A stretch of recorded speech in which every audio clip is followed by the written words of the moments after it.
Hello po. Kasi nasa abroad tayo, wala tayong ganito na malaki. Pangbawang ini.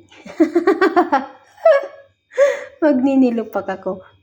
Itong gagamitin ko.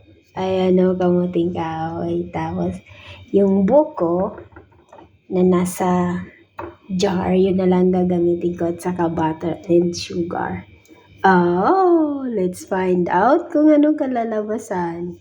First time ko siyang gawin. So, let's find out.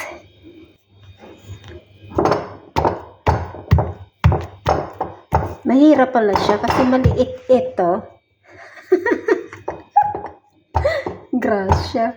Kung ano-anong ginagawa mo. Oo, mahirap pala siya. Kasi, maliit. But anyways, it doesn't matter. Diba? Tapos yan. Siguro maybe i-mash-mash na lang natin. Luko-luko. Maybe, mash ko ng konti. Tapos dito ko na lang siya i-mix dito. Parang ganun. Utak na lang ba? Let's see. Diskarte ba? Kung gusto mong kumain ng pagkain ng probinsya, ito masarap kahit sa Maynila. May nilupak eh. I don't know nga lang kung paano nila. Ooh! Bakit ba pinahirapan kong sarili ko? Ano? There, oh. Hold on.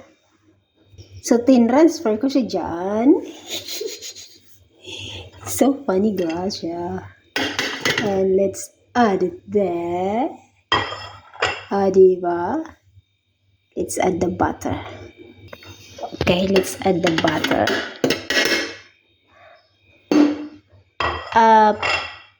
Recipe ko lang to, ha? Hindi ko to kinuha kung saan pa man. Tapos yan. Yung buko ba? Nasa jar. Tapos, add na natin ng sugar.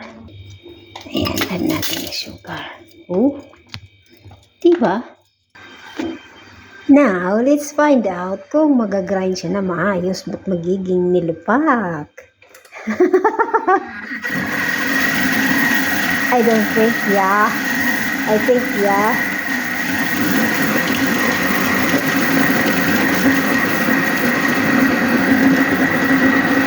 Looks good.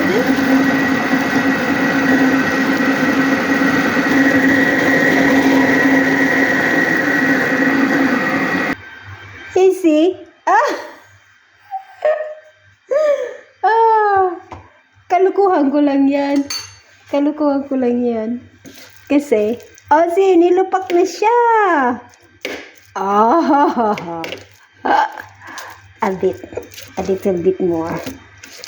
Oh my goodness. It's so cool. Oh, ayan na po yung nilupak ko. Kanya-kanya na lang diskarte. Using this. Yan ang nilupak. Thank you for watching. God bless everyone.